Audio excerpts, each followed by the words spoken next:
Welcome to the Three Musketeers, the sibling podcast that understands your Disney addiction. I'm Jared. I'm Amanda. I'm Emily.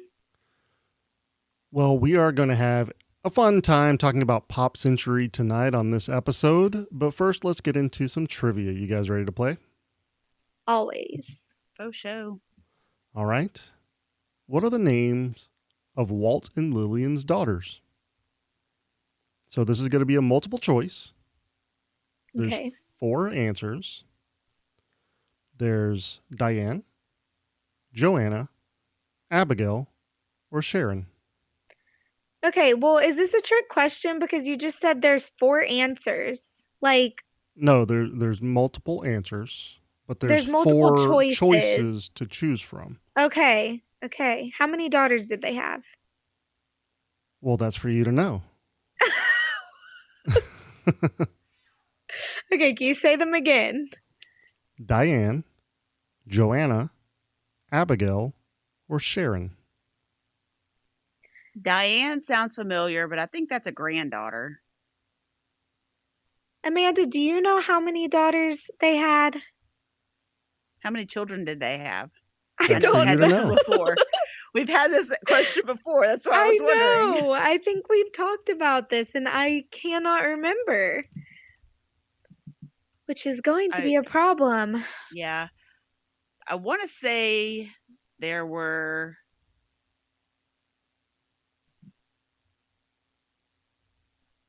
5 children, I want to say. I mean, could it And that be? there were, I think there's 2 daughters. You think only 2? Yeah. There may have only been 1. But I think there were 5 kids, and I think there were 3 boys. Jared, this question is way too difficult because you put in the multi-level Right. part of it. Yeah. Now You're we welcome. have to know how many as well as which ones are correct. That's very That's true. too much. I don't think it is. I think you guys got this. What are you going with, Amanda? So consider this. You know Okay. there has to be more than one because I've Right. already said there's multiple correct answers. You have a shot with 4 total multiple choice. So take your pick out of the 4. Maybe it's all 4. Maybe it's just 3. They didn't have that many kids. I don't know. It was a different time. People were I'm pretty having sure they babies like had crazy. not that. I don't think they had that many kids. Okay. Diane and Abigail and Sharon. What was the other one? Joanna. Joanna. So Diane, Joanna, Abigail, and Sharon. Sharon. I think Sharon's one of them. And Joanna. Okay, is that what you're going with? Yes. Okay, I'm not agreeing. Are you going to I'm go not. with the other 2? I'm going with all 4. Emily's going with all 4. Yep, I think they had 4 daughters. I don't think Pretty good Diane is one. strategy. I think Diane is the granddaughter. A granddaughter. Well, maybe she's a granddaughter named after her mom. All right, Jared, what's the right answer? Okay, so out of the 4, there are 2 correct answers. So, Emily, you are already wrong. No, I'm partially right. Well, You got 2 of them mostly correct. wrong. And Amanda, you actually are not right either. So, you're partially right. So, Sharon is a daughter of Walt and Lillian. But Diane is the other daughter. Oh. Wow. Okay.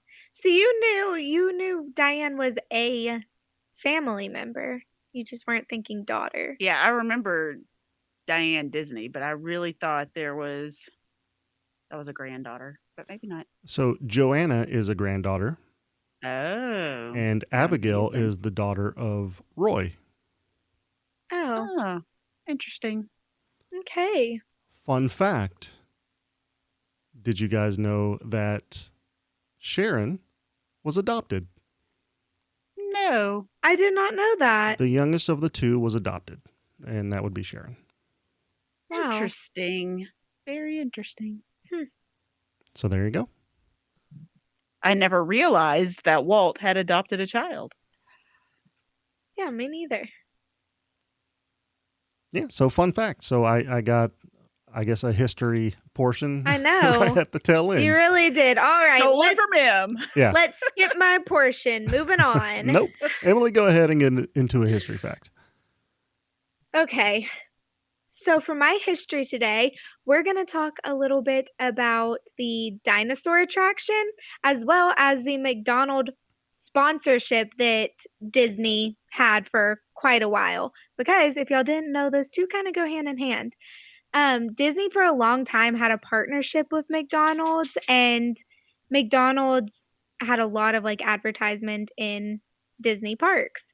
And as part of Disney's way to advertise McDonald's, they put in a subtle little, like, you wouldn't know that it's there. I don't know if you two know that it's there, but in the dinosaur attraction, before you get on the ride, there's tons of pipes running all like along. It's a very like industrial kind of feel, like a lot of wires and piping and all of this stuff.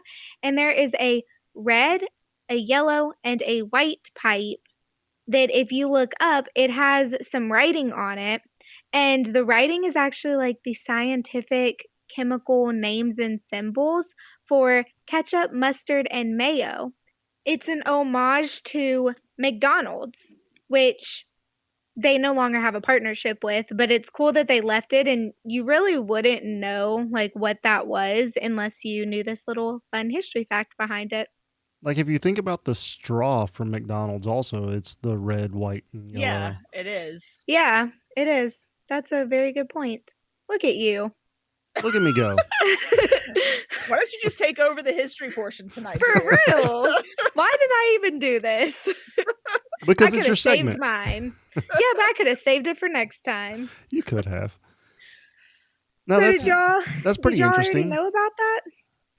I mean, I knew that Disney had the partnership with McDonald's before, but I did not realize that they put the little tributes to McDonald's basically into Dinosaur. That's pretty interesting. Yeah, it's pretty cool. And another little fun fact, like significantly before McDonald's and Disney partnered up, the owner, I guess he was like a newer owner of McDonald's. He had bought it from the original owners or something along those lines. Don't quote me on this part, but he had reached out to Walt Disney about partnering together, and I guess it didn't end up working out at the time. But the reason that he reached out was because they were actually in the military together, like the owner of McDonald's and Walt Disney.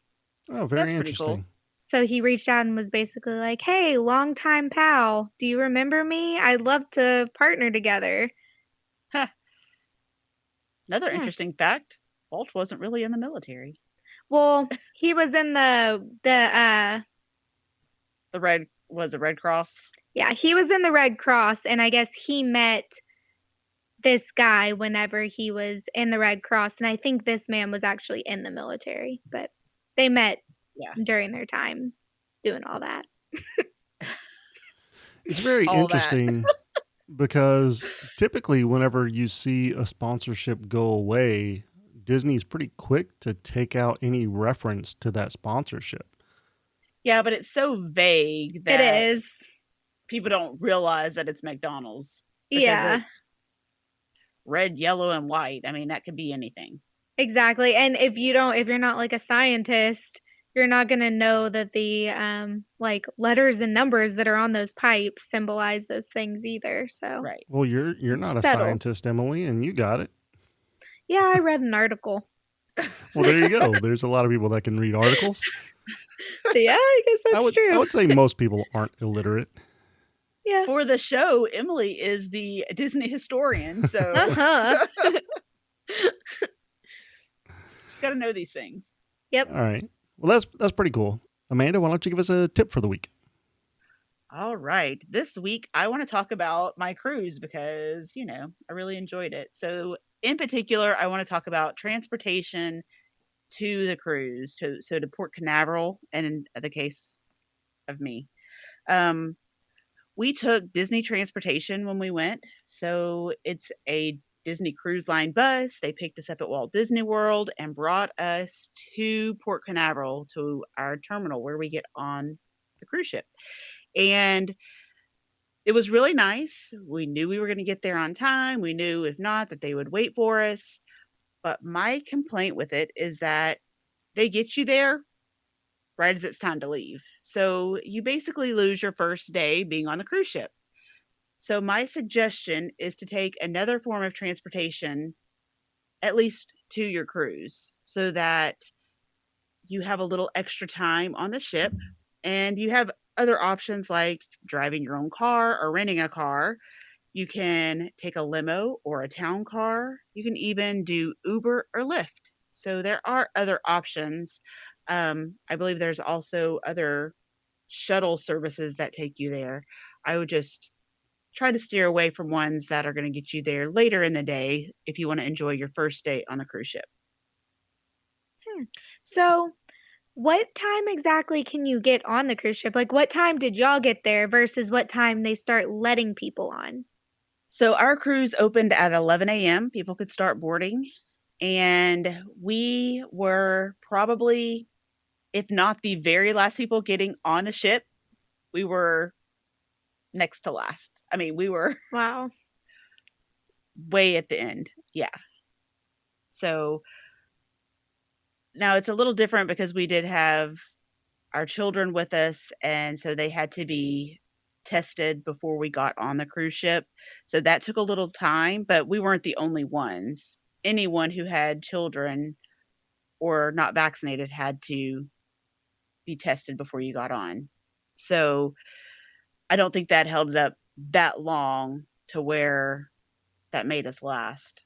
But we didn't get there until like 4, I want to say. Oh, wow. And our ship left around 6. So Yeah, so I could see the benefit of like either, like you said, renting a car, just doing a car service or whatever. But how far is it from if you were staying on property to Port Canaveral? it was between 45 minutes and an hour. They told us an Okay, hour, but I don't think it took that long. that's not that bad. I've Yeah. actually Ubered further than that before, and it wasn't like too crazy expensive. So you could do Yeah. that. I mean, and you have to pay for the shuttle with Disney anyway, so it's not like you're going for free to begin with. You had to pay Yeah. for it.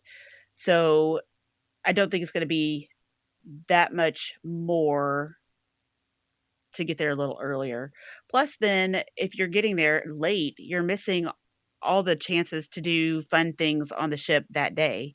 Yeah. As soon as we got on, it was time for us to go to dinner. So we had to go to our room, get dressed for dinner, and go. Yeah. Whereas as we were waiting for our children's test to come back, we could see people already riding the aqueduct. So they had been on there for a while, had gone to their room, probably eaten, changed, and were enjoying the pool and the aqueduct while we were just getting there. Yeah, that's kind of torture watching all of them Exactly. while you just wait. Yeah, Right. I like that tip. That's a really good idea. And hopefully when I go on a Disney cruise one day, I will take that into consideration. Yeah. All right. This week's segment is Disney bounding, which is one of my favorites, of course, because I love fashion and Disney bounding. So this week I picked Peter Pan as my Disney bounding character. And I put together 2 outfits, and you can always see these outfits for yourself on any of our social media platforms, and you can find us at T3M podcast. We also have a new Facebook group where you can interact with us, and you can also see the Disney bounding there, and it is the Three Musketeers Clubhouse, and that's just a really fun group you can communicate with, like I said, with us and with other people who listen to our show. So you should join us there. So for our 2 outfits, I'm going to start with outfit A. And for this one, I picked a jumpsuit that's just a green jumpsuit. I was thinking pretty easy for in the parks, comfortable, casual, but also really cute. And I know jumpsuits, rompers, all those things are really stylish right now. So a green jumpsuit because Peter Pan wears green, and then some pointy Oxford shoes. And I picked these because Peter Pan has brown pointy shoes. So I thought that they were kind of perfect to represent the same type of shoes that he's wearing. And then for accessories, of course, I had to pick Mickey ears. And these are kind of like Peter Pan's hat. They're a green with the red feather. And then for earrings, I found some really cute Peter Pan and Wendy flying earrings. For bracelets, I found some bracelets that are stackable Peter Pan bracelets. One of them says "You can fly." And my favorite part of, or one of my favorite parts of this outfit is the necklace, and it's a sword necklace. I know at the park you are not just going to carry around like a sword or even a fake sword as an adult. So I thought that the necklace represented his sword well. And then lastly, I found a bag that if I'm not mistaken, I think it's a Loungefly. That might not be right though, but it's a little square bag and it has the clock on it with Peter Pan and all of the kids flying in their silhouettes. So that was option A. And then option B, I went a little more casual, a little more comfortable. And I also took in mind that it is fall that just started. And so it is going to start cooling down a little bit. Well, maybe. If Yeah. you think 90 with a heat index of 100 is cooling down, then yes. But I'm thinking also, Disneyland, it does get cooler there in the mornings and evenings. And you never know with Florida, honestly. Sometimes, we've gone and we thought it was going to be hot and all of a sudden it was freezing. So you never know. You never know. And these could be really good in Paris and Shanghai and Tokyo and Hong Kong. Yeah, it does get cold in those places. Exactly. And honestly, I'm just ready for fall. So I did sweatpants for this look. Call me crazy. But we did some green sweatpants and a matching green tank top. See, we didn't go full fall. So then for shoes, I found some really cool brown Adidas shoes. They're just tennis shoes. Like I said, I wanted to do a comfortable look. And then for a bag, I did a brown fanny pack that represents Peter Pan's belt. And then for accessories, I found a really cute Peter Pan watch. It has him flying on it and it's black and gold. It's really cute. And for a necklace, there is what would you call this? It's like it almost looks like a locket, but it's not. Yeah, it's a unique necklace. It kind of looks a little bit antique, which I liked. Almost like a silhouette. It's just a silhouette of the ship and Captain Hook and the kids and Peter Pan. Right. So I thought that was pretty cool. And then my favorite part of this outfit are the earrings, which are red feather earrings. So since I didn't do a hat or any hair accessory with this one, I still wanted to represent the red feather that he has in his hat. So I did red feather earrings. And that's my 2 options. Very well done, as always. Thank you. Yeah, I really like both of these. What do you think, Amanda? What's your favorite? We do have some comments on our Facebook group. It looks like most people are in favor of option B. Yeah. I am actually going to go against everybody else and say option A is my favorite. I love the romper. That looks super cute and looks comfortable to me. So I think I would definitely wear that. The accessories put it over the top for me. I love the bracelet and that purse. Oh my gosh, love it. Totally want it. My only concern walking in the parks would be those shoes. Yeah. They're super cute and I like them, but I don't know that I could wear them walking around Disney all day long. So I may have to switch them out for the other shoes, but they're still Yeah. super cute. I think the other shoes would look cute with this outfit as well. Yeah. I do like aspects of B. I'm not a sweatpants person in public, so I probably would wear those. Sweatpants are trendy now. You got to do the matching set Yeah. thing. They're, yeah, on some people they may look trendy, but whenever you're older, maybe not. You look like you just rolled out of bed or Yeah, what? exactly. You look like mom that doesn't take care of herself sometimes. So You we're got to gonna stay wear away it from with the sweatpants. confidence.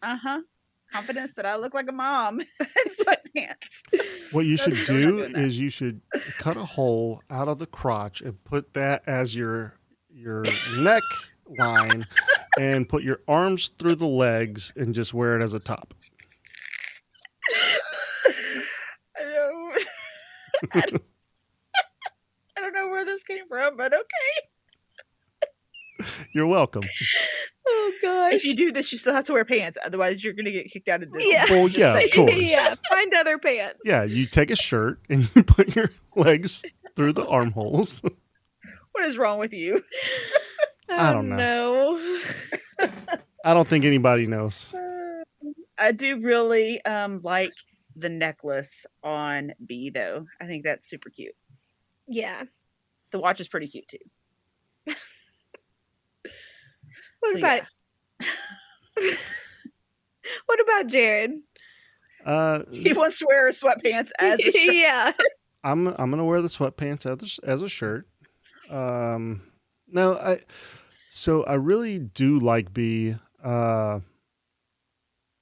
Just very casual, and I do like A, but I would switch some stuff out. So I think I would probably go with A, but I think I agree with Amanda. I would probably switch out the shoes just if you're going to the park. Now, if you're going to like downtown Disney or you're just going to a restaurant or something, just going for dinner or something. What about Disney Springs? Or Disney Springs, yeah. You know, just something that's not necessarily the park. You could get away with the shoes for A. But Right. I think if it's going to be a park day, definitely go with the shoe option from B. But I do like A. Although I would probably also change out. I'm not a big headband person. Obviously, I have no reason to be. So I would probably change it out with the earrings. So change the earrings and the shoes with the shoes and the headband, and I think that's what I would prefer. But overall, I think A is the one I would go with. Yeah, you're more into beard bows instead of headbands. Yes. Exactly. Which I did find some really fun Peter Pan bows while I was doing this Disney bounding. So there's there you options go. for you. Well, there you go. Emily, what's your favorite? Honestly, this one's hard for me. I think A, but I also think I would have to do the earrings from B. I would still do the headband too, though, which is probably overkill. But y'all know I You love. really like feathers. Well, I really like mini ears, but I also really like these earrings. You're going to So, wear both A and B all at the same time. Yes, exactly. But Then yeah, she's gonna wear the romper, and then she's gonna take the sweatpants and cut them. Mhm. Put it over. She's gonna take the tank top. She's gonna wear it underneath the romper. Exactly. yeah. Very I'm- stylish. I'm probably not going to do either of those things. You got to layer. but It's all about layers. It is, because you need layers in Like an Florida. onion. Yeah. Or a But cake. yeah, I think People I'm going like to go cake. with A. Oh my goodness. We're just. Silly tonight. Yeah. Okay. Well, I mean, I think like I said, most people chose option B from the group, but it They seems did. like the three of us are all choosing A, which is very interesting. So, It is. all right. Well, let's go ahead and get into the main topic. And the main topic, we're going to be talking about Pop Century and just things you can do there, kind of some of the theming and ways to get around and what to do. Amanda, why don't you go ahead and start us off? Well, first of all, I want to know how many of us have actually stayed there before? One. One person. One. One of us One has stayed there. person. The one is me. And what do you think about this resort? I honestly loved it, and I know I've talked about it before, but we stayed there whenever it wasn't yet remodeled because they recently did like a complete remodel of the rooms and they look amazing now. But we stayed there while they were doing this and none of the remodeled rooms were like available yet. Um so our room was one of the more outdated rooms, but we still loved it. Like we had a room that was really good location to the pool and to the lobby, and the transportation was always good for us because there were buses constantly coming, and we really enjoyed it and want to stay there again. And I feel like that's one of the benefits of Pop Century is that even if the room is outdated, it makes it seem like it was meant to be outdated Yeah. because Yeah. Yeah. the hotel goes from the 1950s to the 1990s. Right. So, I mean, I know. And perfect. it was like an older style, but it was very clean, and I mean, like all Disney resorts are, but we had no complaints. We really, really enjoyed it. And that was before the Skyliner, so now there's even more of a Exactly. benefit to be there. Exactly. So we really want to go back and stay there again because now new rooms, Skyliner, like there's so much more. So if we loved it that much the first time, it's going to be even better. Exactly.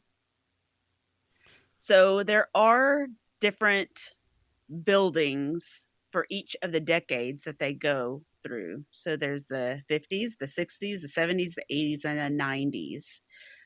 Which one did you stay in when you went? Trick question. Yeah, I'm trying to remember because I know our room was really close to the main lobby. It was like we had a room door. We were on the second floor, but our room like opened up to the main pool. So I'm trying to think of what section that would be, and I don't know why I can't think of it. Okay, after some quick researching, I found out that we were in the 60s section, which I remember now. Um, yeah, so the 60s, and we requested a room that was closer to the lobby, and we ended up getting it. We also actually requested um a room with a king bed, which I think are technically handicap rooms, so they obviously don't give those away if people need them. But if they have no one at the resort that needs them, then they will, and they're much more spacious. So, Well, not all of the ones with king beds are accessible rooms now. okay. I So think, once it may have changed with the remodel. yeah, I think it did. So right now you can choose either the one king bed or a room with one queen and one queen table bed, which is nice. That's similar to the Murphy bed that's in Riviera. The new Poly rooms Yeah. have them. A lot of the resorts are going that direction with the pull down Murphy bed instead of a pull out couch. So it gives you a Yeah. little bit more room in the room, but still gives you that extra bed that a lot of people need Well, to it's sleep also for. just like you said, it's a table whenever the Murphy bed is folded up, but whenever you fold it down, the table goes away. But if you need a table space, then you have it when the bed's up. Right. But especially with these rooms, this is considered a value resort. So the rooms are about 260 square feet. So having the ability to move one of the beds gives you a lot more room in the room when you're not sleeping, which is really nice. Yeah, definitely. I think this was a smart idea when they remodeled. Yeah, me too. I love that they're doing the Murphy bed option. Right. And I mean, the rooms look pretty nice. I mean, Oh yeah. I wouldn't compare them to any of the other like deluxe resorts or anything like that. But I mean, for being a value resort, it's pretty nice.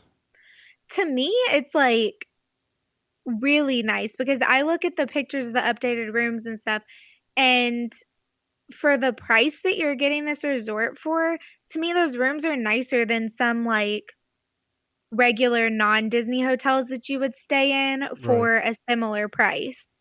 So, and you get the Disney benefit of being on property and having the theming and all of that. So, I really love the new rooms. They have that like hardwood look floor. It's not actual hardwood, but it looks like hardwood, and they're very modern, very like nice and bright And they feeling. feel cleaner than the ones that have carpet, Yeah, Yeah. which is exactly. nice. Yes, because you're not going to see stains, which just because they're stained doesn't mean they're not clean, but it's still, it Gives you feels that cleaner. feeling. Yes, Yeah, exactly. right. Yeah. And I know you mentioned the transportation. Didn't you mention the transportation? Yeah, I said there were constantly buses. Like we never had to wait on buses, whereas at some of the other resorts, I we've had to like wait and wait and wait. But it seemed like at Pop Century they were constantly coming, and we never really had that problem. Well, one of the nice things I think about Pop Century as compared to some of the moderate resorts is there is one area for the bus to pick you up. So Yeah. everybody goes to that one area, whereas like Caribbean Beach, there are multiple bus stops. So if you're Mhm. at the end of the bus route there, you may not get on a bus if there's a lot of people on from Right. the other stops. So that is one benefit I think to the value resorts is that there is one bus stop. Now you may not get on the same bus, you may not get on the bus, but you it is more aggravating to sit at a bus stop and see your bus pass you by Yeah. than it would be to know you're in line and people just happen to get on that were before you. Yeah. Yeah. Yeah, exactly. And we noticed that like sometimes we would be getting on a bus that said Magic Kingdom and another bus for Magic Kingdom would pull up right behind it. So they were like coming On in top real of it, fast. yeah. And I mean, we went during like peak season. It was summertime. It was, so they were coming fast. Well, that's good. And now they have the Skyliner that goes to Yeah. Epcot and Hollywood Studios, so I think that's even better. Um, one thing about the Skyliner for Pop Century area is that you get on a Skyliner there and you have to transfer at Caribbean Beach. So if you're going to Hollywood Studios, you go one direction when you're there. If you're going to Epcot, you go another direction. So no matter which park you're going to, you have to switch Skyliner routes. I didn't know that. I still think obviously like the Skyliner is a whole experience in and of itself. So I think it's really awesome that they brought it to a value resort. I was really surprised whenever they decided to do that because sometimes I feel like the values don't get things like that. Right. So I really like that they did that because I mean, people at value resorts deserve to have a Skyliner. Yeah. No, I really like the Skyliner. It is probably my favorite mode of transportation at the parks, besides having my own car. I Really? haven't gotten More to than the go on it monorail? yet. Yes. Especially after the last week the monorails had. Yeah, for sure. The monorail's totally different subject for a different episode, but they need updating. And the Yeah, They do. Skyliner's shiny and new and right. It's just so much fun.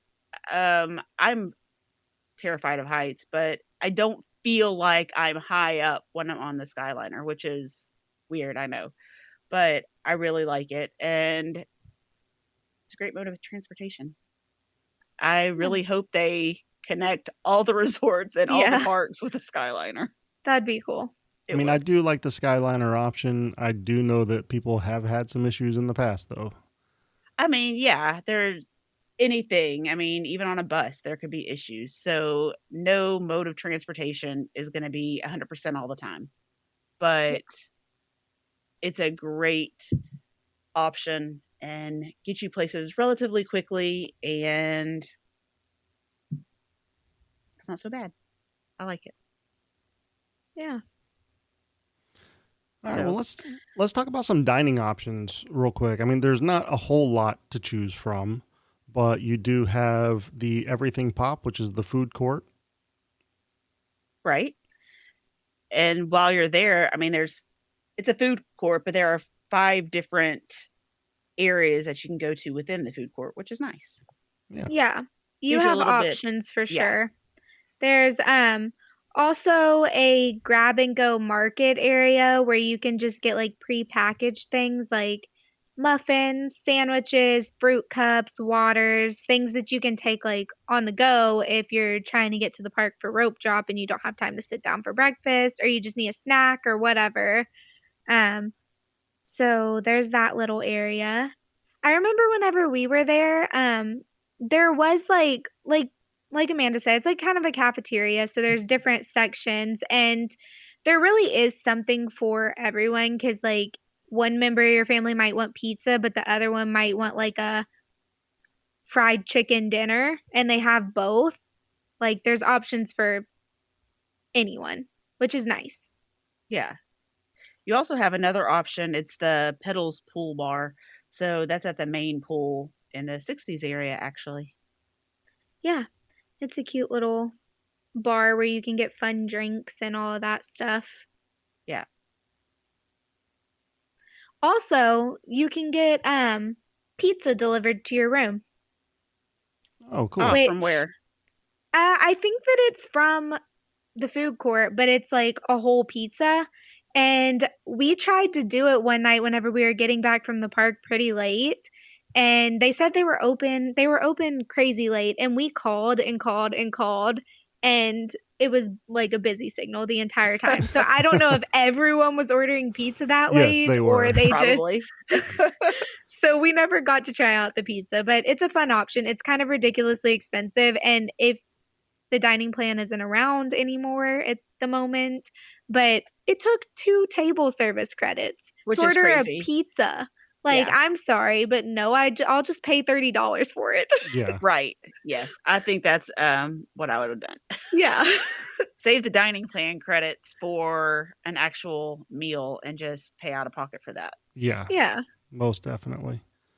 But I do like the option of being able to order a late night pizza to your room.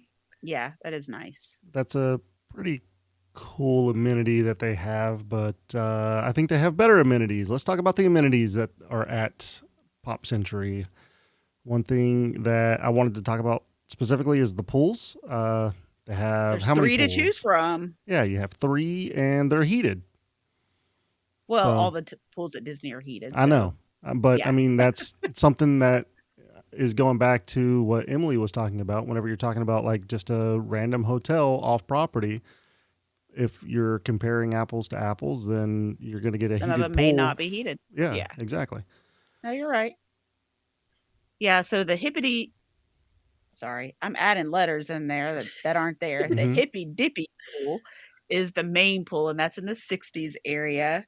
Then in the 50s area, there's a bowling pin pool, which is pretty cool. And in the 90s area, there's a computer pool. And I will give everyone a tip.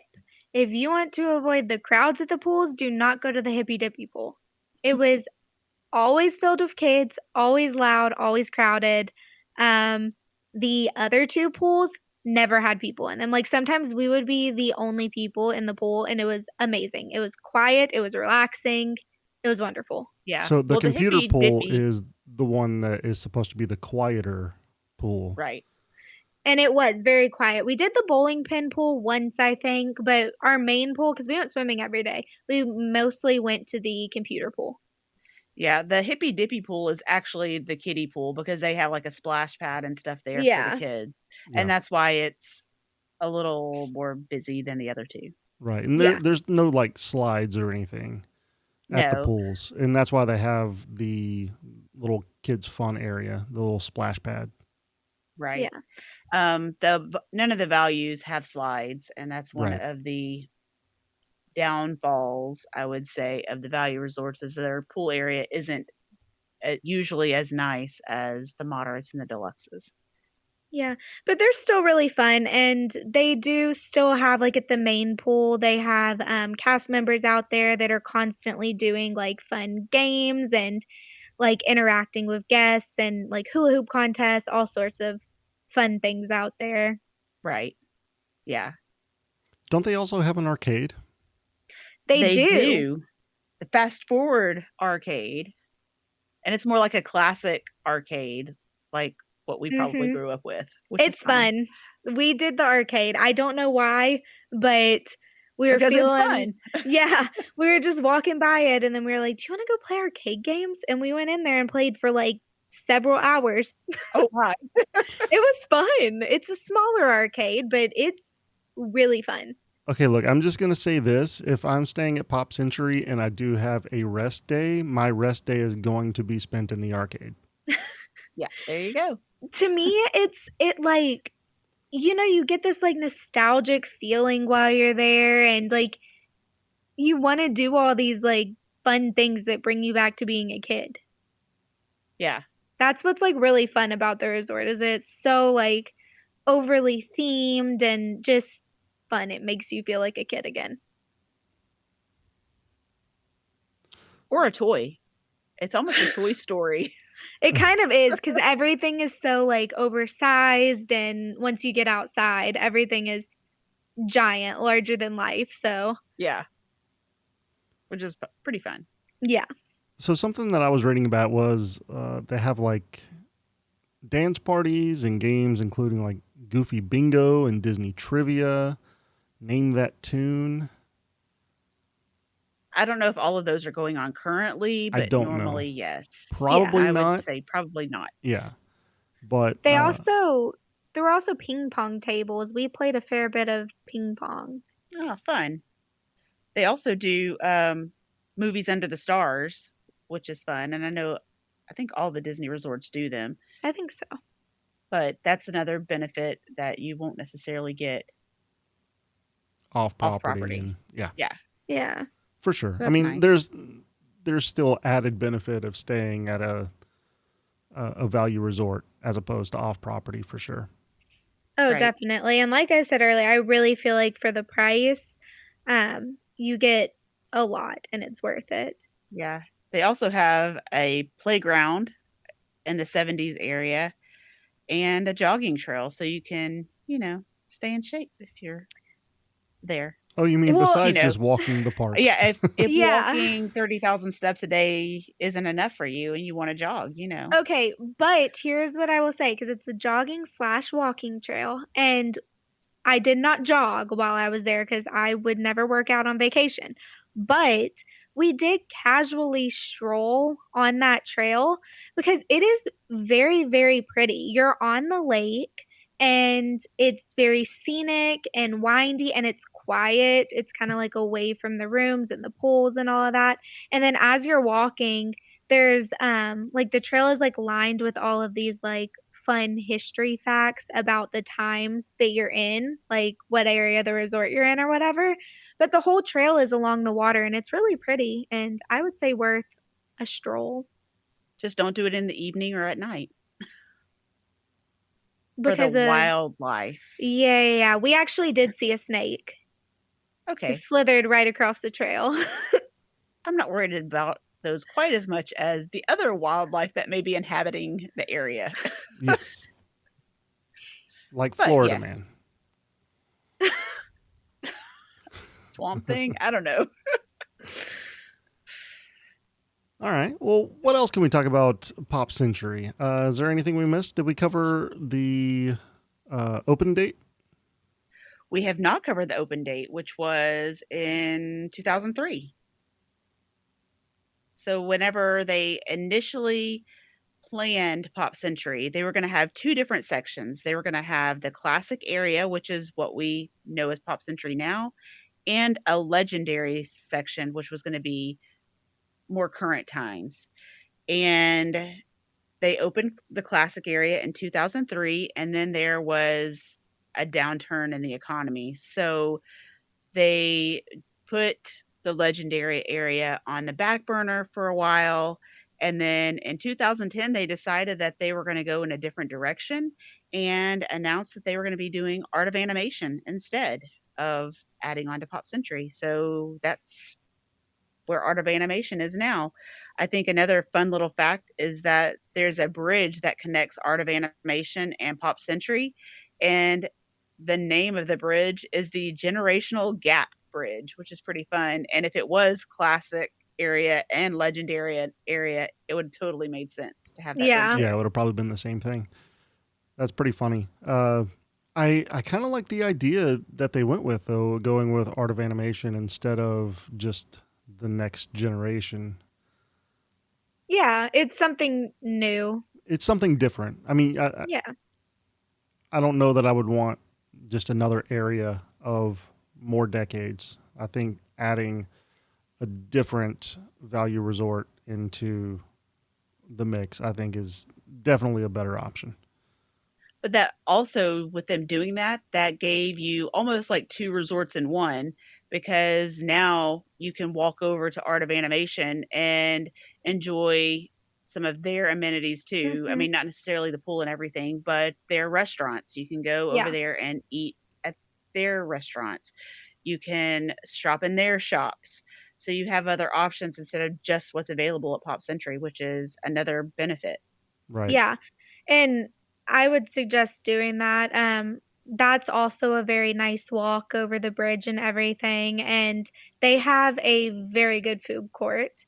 I think it's called Landscape of Flavors. And it's really good. Like, I think it's better. I like Pop Century's food court, but I think that Art of Animations is even better. So going over there to eat just like once while you're there is fun. And then you can walk around their resort because they have really, really cool themed areas. Yeah. So another really fun fact, I guess, about Pop Century is there are 10 giant bowling pins throughout the resort. Did you notice these when you were there, Em? I don't remember. So, 9 of these, if you go around counting them, you're going to find 9 that are attached to buildings, and you'll see 9 different ones. You go, where's the 10th bowling pin? The 10th bowling pin is the pool. Oh, that's So it's neat. also a giant bowling pin, just a little different. So all the other 9 are like standing up and attached to the building, and this one is like laying down. That's pretty neat. Yeah, I thought so too. So, what's the significance of the bowling pins?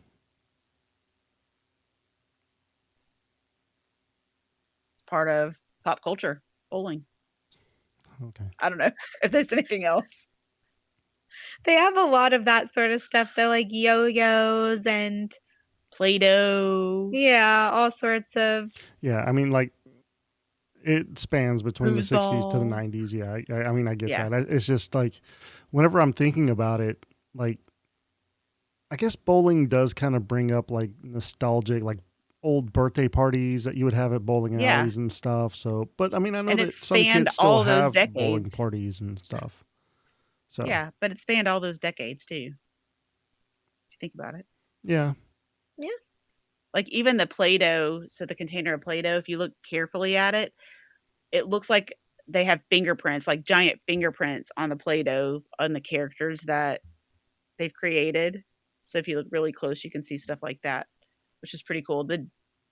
I know we've said this a lot, but the attention to detail that Disney takes on all of their stuff is really amazing. yeah, Yeah. And to me, Pop Century is just a resort where, like, if you want to feel like a kid at a theme park, then this is like the place to stay. And I think if you have little kids, they're going to find like the larger than life theming so much fun. And I mean, even if you're an adult, you're going to find it to be super fun too. So I really like this resort. I think it's a really good option for people who don't want to spend all of their money on their hotel, and it's still a really great Disney experience to me. Right. Okay, so I have a quick question. Over Okay. under, how many rooms do you think is at Pop Century? And I'm going to give you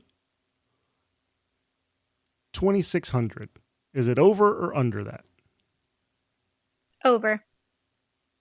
Under. All right. Just be different. Okay. Well, it's actually over. They have 2,880 rooms. Interesting.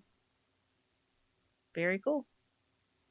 One other thing I forgot to mention, there are 4 room types at Pop Century. So you have the standard room, you have a standard room pool view, a preferred room, and a preferred pool view room. So the preferred building is actually the 60s building that Emily had stayed in before. And then the other decades are the standard rooms. Okay. And what's the difference between those? Their location. So the preferred rooms are close to the classic hall, the dining, shopping, and the transportation. All the other ones are a little farther walk. Very interesting. It's good to know. Good to have that Yeah. information for people who might be looking at staying at Pop Century. Yeah, I think for me, if I was staying there, I would want to be in the preferred area just because after you get home from the parks, Yeah. you don't want to have to walk for forever and a day from any of the transportation Mm-hmm. because they're all Yeah. in that same area. Yeah, it was nice being in the 60 section, close to the lobby, close to transportation, close to everything. And we, like I said, we were facing a pool, so you would worry about it being too loud or whatever, but it really wasn't. It was great. Yep. All right. Well, I think that's just about going to do it for Pop Century. I think we covered it pretty well. What do you guys think? I think Yeah. so. So obviously Emily's the only one that actually has the experience. All other stuff is research that Amanda and I have done. But yeah, if you're looking for somebody's personal expertise on their stay, you can ask Emily, and you can do that on social media at T3M Podcast. All right. Well, I guess that is going to do it for this episode. Let's go ahead and get into some mousekeeping. We definitely want to send you to our YouTube channel. You can find it at bit.ly/T3M YouTube, and that's all lowercase. Once again, that link is bit.ly/T3M YouTube. We do every other Thursday. We have live streams and we do different topics, something very similar to what we do for the main topic on the podcast, but we just do the one topic for the most part. Sometimes we'll switch it up and play some games and just do some random stuff. And our YouTube channel is just a little bit more casual than what we do here on the podcast. If you love the show, then you can let us know by leaving us a 5-star written review. And if you do so, then we will read your review on an upcoming episode. I'd love to plan your next magical getaway, whether you're looking for a Disney vacation, Universal vacation, all-inclusive resort, international destination, or a cruise. I'm here to help. Contact me when you're ready for your free no-obligation quote, and don't forget that my services are complimentary. You can find me on Facebook at amanda.hollis, Capture the Magic Vacations, or send me an email at amanda.hollis at capturethemagicvacations.com. You can find all of my contact information in the show notes. Join us for our next episode, releasing Thursday, the 23rd of September. Be sure you're subscribed to the show so that you're updated when a new episode comes out every other Thursday. Okay, that's going to do it for this episode. Thank you all for listening. You can also be a part of the magic by following the show at T3M Podcast on all social media platforms, and that does now include TikTok. We are on TikTok, so go follow us on and watch our videos and like them. We did just release a video on TikTok about Amanda's trip on the Disney Dream, and that's really fun. It was the fireworks, and go watch that. Again, you can follow us on social media at T3M Podcast. You can leave us a 5-star written review, and we'll read it on an upcoming episode. If you have an announcement that you would like to have on the show or just want to reach out to us, you can send us an email at t3mpodcast@gmail.com. And go and join our fan group, the Three Mouseketeers Clubhouse. And have a zippity-doo-dah-day. See you real soon.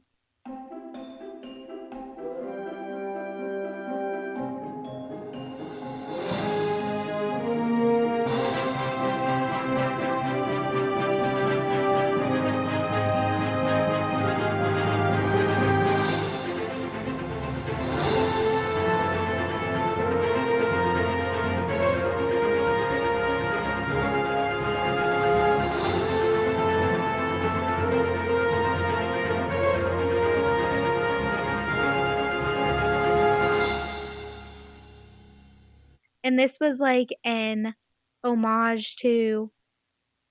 Is homage right? Is homage even a word? Yep. Okay, as soon as that came out, that sounded weird. Emily's using big words. It just sounded like weird, and I started doubting myself.